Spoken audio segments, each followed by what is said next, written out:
Gözlerin gelir yuxuma her gece, adınla döyünür ürək sessizce. Sevdim ve seveceğim seni gizlice. Nedendir sükut çöküp bütün şehre? Sen benim yüreğime dokunan bir nefes. Bil ki benim de hislerim değil ebes.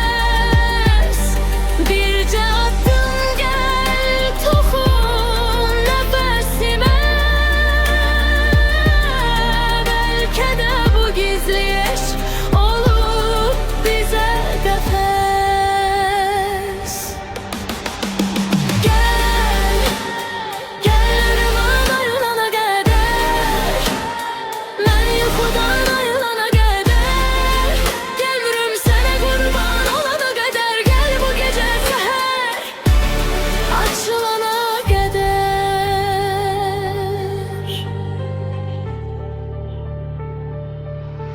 Gözlerin gelir yuxuma her gece,